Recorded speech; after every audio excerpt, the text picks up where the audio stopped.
arrête de vouloir faire en sorte que les hommes ou ton partenaire soient obsédés par toi.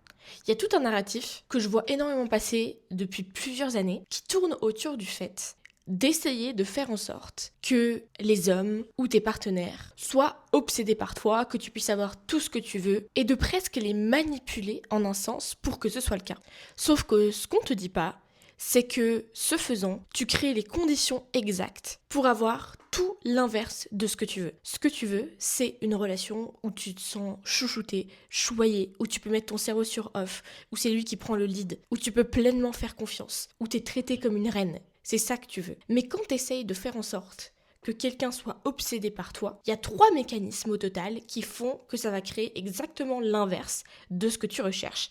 Et personne te le dit parce que c'est bien plus facile de te vendre une tactique ou un script de communication ou encore une pratique de comment incarner ta dark feminine energy ou je ne sais quoi, que de t'expliquer les fondements à la base d'une relation où tu vas vraiment te sentir traité comme une reine. Heureusement pour toi, aujourd'hui, je vais tout te dévoiler et d'ici la fin de la vidéo, tu vas comprendre exactement pourquoi est-ce que ce que tu as essayé de mettre en place jusqu'à maintenant, parce que c'est pas faute d'avoir essayé, je sais que tu essayes vraiment de faire des efforts pour avoir les plus belles relations de ta vie, parce que il y a tout qui fonctionne en dehors de cet aspect. Ta carrière, tout le reste, sauf que tes relations, ça semble être le seul truc qui continue de clocher et tu comprends pas pourquoi, malgré tous tes efforts, c'est toujours le cas. Donc, d'ici la fin de la vidéo, tu vas comprendre exactement ce qui te bloque et comment inverser la tendance pour vraiment créer le genre de relation dont tu rêves secrètement avant de t'endormir. Et le premier mécanisme qui pose problème quand on essaye de rendre quelqu'un obsédé par nous-mêmes, c'est que petit à petit, tu finis par te perdre. Parce que le genre de question que tu vas te poser,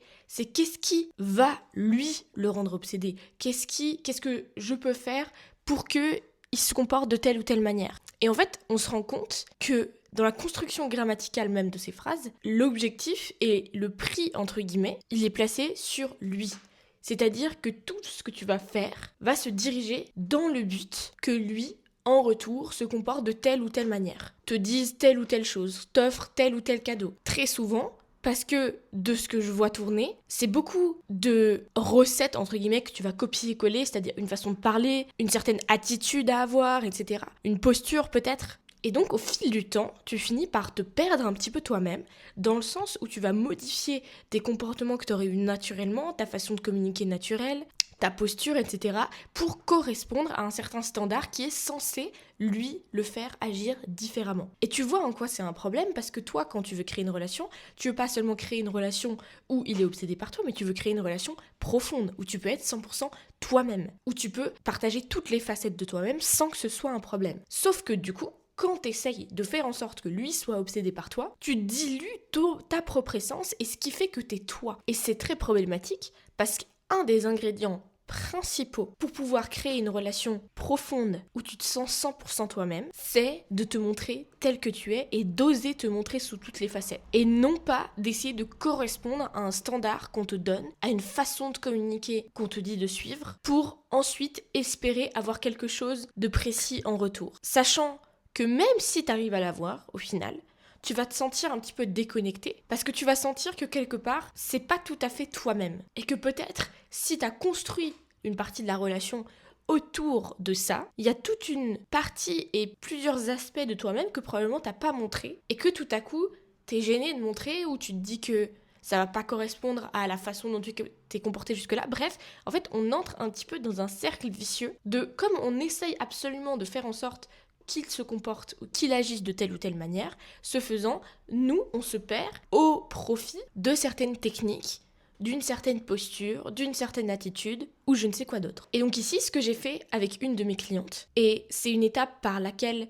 je passe avec chacune de mes clientes, c'est au lieu de travailler sur comment est-ce qu'on peut lui le rendre obsédé ou je ne sais quoi d'autre, c'est comment est-ce que je peux me sentir en sécurité à l'idée de montrer toutes les parties de moi-même, d'être 100% moi-même. Pas juste celle qui gère tout, pas juste celle que rien ne touche, mais aussi peut-être la petite fille qui a besoin d'être rassurée. La femme fatale, bien sûr, mais celle qui rigole à des blagues nulles. La chef d'entreprise, peu importe. Mais comment est-ce qu'on peut incarner toutes ces facettes et ne pas se sentir bizarre ou folle, parce que notamment ma cliente dont je parle, au début, avait l'impression qu'elle était folle parce qu'elle avait plein de facettes d'elle-même et qui variaient d'autant plus selon les phases de son cycle. Ça, c'est une autre chose qu'on fait. Mais donc, petit à petit, c'est d'apprendre tout d'abord à soi-même intégrer et voir ces parts de toi, c'est-à-dire toi te voir tel que tu es. Remarquer que, il n'y a pas que la femme indépendante, il n'y a pas que la femme forte qui gère tout. Il y a aussi celle qui a besoin d'être rassurée. Et d'abord de le voir pour toi-même et d'accepter ces parts-là pour ensuite te sentir à l'aise de les montrer en relation. Petit à petit, bien sûr, on va pas s'ouvrir d'un seul coup, c'est pas du tout ce que je suis en train de dire, mais c'est simplement que petit à petit, on crée cette profondeur de relation parce qu'on est vraiment authentique. Donc ici, la première chose à faire, et pour inverser la tendance, c'est de pouvoir créer des moments juste avec toi-même où tu donnes de la place, de l'espace et du temps à chacune de ces parts de toi. Et donc peut-être il y a cette petite fille qui a parfois juste envie d'être rassurée, donc d'appeler une amie, celle qui a envie de jouer, donc de peut-être refaire une activité que tu faisais quand tu étais plus jeune et qui vraiment t'apporte de la joie. Il y a bien sûr aussi la femme indépendante, la chef d'entreprise peut-être. Et donc de faire un petit peu un bilan, de voir, mais tiens, actuellement, à quelle partie de moi-même je donne le plus ou le moins de place et comment est-ce que je peux équilibrer un petit peu ça pour déjà, moi, me sentir à l'aise avec chacune de ces parts, ce qui ensuite, en relation, va me permettre de l'être également. Et les points que je vais te donner ensuite vont t'aider à faire ça et à pas avoir l'impression que toutes ces parties, c'est trop ou que ça va le faire fuir ou que je ne sais quoi d'autre, parce qu'au contraire, c'est exactement l'inverse. C'est ça qui, au final, je veux pas te spoiler la fin, mais qui va le rendre obsédé. C'est pas d'essayer de tout faire en sorte pour que ce soit le cas. Au contraire. Le deuxième point, et le deuxième mécanisme problématique derrière le fait de vouloir qu'un homme ou que ton partenaire soit obsédé par toi, se résume par une simple question. Pourquoi est-ce que toi, ou pourquoi est-ce que certaines femmes ont envie, au fond, que leur partenaire, leur homme ou les hommes soient obsédés par elles? Mets sur pause la vidéo, et quand tu as une réponse en tête, tu peux me la mettre en commentaire. Bien, et maintenant je vais te la donner. C'est parce que si c'est le cas, si un homme est obsédé par elles, elles vont, ou elle va, où tu vas te sentir en sécurité. Parce que s'il est obsédé, il va pas partir, il va pas t'abandonner, il va pas te trahir. Donc c'est très important ici de resituer le désir. Le désir, c'est pas fondamentalement que lui soit obsédé par toi, c'est que tu puisses te sentir en sécurité dans la relation, que t'aies pas peur qu'il parte, que t'aies pas peur qu'il te trahisse, que t'aies pas peur qu'il te déçoive, parce que peut-être que dans le passé, ça a déjà été le cas et t'as de loin pas du tout envie de le revivre. Donc c'est une sorte de loquet de sécurité, parce que quelque part, si il est obsédé, c'est presque qu'il est un petit peu sous ton emprise. Et donc, où tu risques moins qu'il parte, et que tu sois blessé à nouveau. Et donc en fait, le désir fondamental et profond, là derrière cette affiche de « je veux faire en sorte qu'il soit obsédé par moi, qu'il me traite de telle ou telle manière », c'est un besoin de sécurité. Et c'est totalement normal. Dans une relation, on a besoin de se sentir en sécurité, mais c'est important de réaliser que ça n'a pas que trait à ce que lui soit obsédé par toi ou je ne sais quoi, mais ça a trait, en réalité, à un besoin de sécurité profond. Et plus, de ce que je remarque, t'as besoin que lui soit obsédé, que ceci, que cela, plus donc ton besoin de sécurité est grand, plus ça dénote d'un manque de sécurité intérieure. Ça veut pas dire que quand tu te sens en sécurité à l'intérieur, t'as plus besoin de te sentir en sécurité dans ta relation, mais ça veut dire que quand tu te sens pas en sécurité à l'intérieur, ta sécurité et ton sentiment de sécurité, tu vas le placer dans les mains de ton partenaire ou de la relation. Et donc quand on comprend pas ça, le problème, c'est que on pense que le désir profond, c'est justement d'être traité de telle ou telle manière, qu'il ait telle attitude, alors qu'au final, c'est simplement un besoin de sécurité. Et donc, en fait, on va faire plein de choses, on va essayer de suivre plein de techniques, alors que c'est même pas ça, le désir profond qui se cache derrière. Et c'est important de comprendre tout ça parce que, comme je te l'ai dit, s'il y a un manque de sécurité à l'intérieur, tu vas d'autant plus mettre de poids justement sur la relation et sur ton partenaire. Tandis que quand tu peux construire une sécurité intérieure qui soit solide, et c'est ce qui nous mène au troisième point, pour pouvoir inverser la tendance et créer le genre de relation dont tu rêves secrètement, c'est de construire une sécurité intérieure tellement solide, qui va d'ailleurs t'aider à accepter toutes les parts et les facettes de toi-même, que tu te sens tellement bien, que tu rayonnes authentiquement et naturellement, parce que t'oses incarner qui tu es vraiment, et pas juste une facette ou pas juste essayer de répliquer l'attitude ou la posture qu'on t'a dit que tu devais incarner pour avoir tel ou tel résultat. Tu deviens magnétique, tu deviens rayonnante.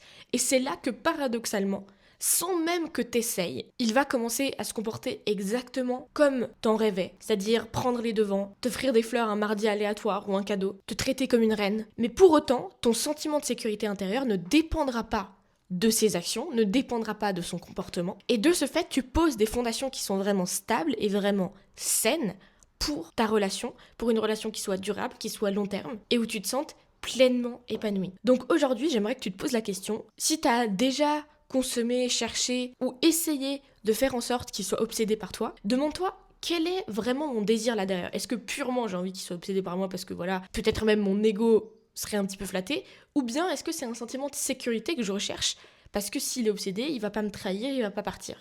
Et si c'est la deuxième option, j'aimerais justement que tu puisses te demander, tiens, premièrement, comment est-ce que je peux vraiment découvrir les parts de moi-même et leur donner chacune de la place pour vraiment incarner 100% qui je suis, et c'est ça qui va me rendre rayonnante et magnétique et tout ce que tu veux. Et comment est-ce que je peux créer un sentiment de sécurité interne qui soit ultra solide. Bref, ce que je t'ai décrit là, c'est un des 4 schémas invisibles qui détruit tes relations avec les hommes. Et si tu veux révéler lequel est le tien, parce qu'il y en a encore 3 autres, j'ai créé un quiz gratuit qui te permet de le découvrir et de surtout découvrir comment est-ce que tu peux retourner ce schéma invisible à ton avantage. Comme on a vu aujourd'hui, comment est-ce que tu peux retourner ce schéma à ton avantage. Alors si ça t'intéresse, clique sur le lien qui est juste dans la légende pour t'assurer et mettre toutes les chances de ton côté pour créer les plus belles relations de ta vie où tu te sens chouchouté, choyé, où tu peux mettre ton cerveau sur off et faire pleinement confiance, même quand dans ton passé, t'as énormément été blessé. Et comme on a beaucoup parlé de sécurité intérieure aujourd'hui, et si t'es curieuse de savoir, mais tiens, ça paraît un terme super, mais très vague, et j'en ai aucune idée de comment construire plus de sécurité intérieure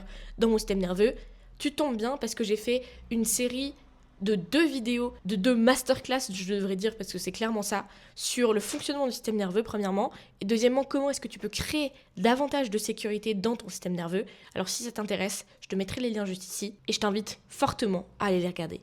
Sur ce, je te remercie d'avoir regardé jusqu'ici, et je te dis à très vite pour une nouvelle vidéo.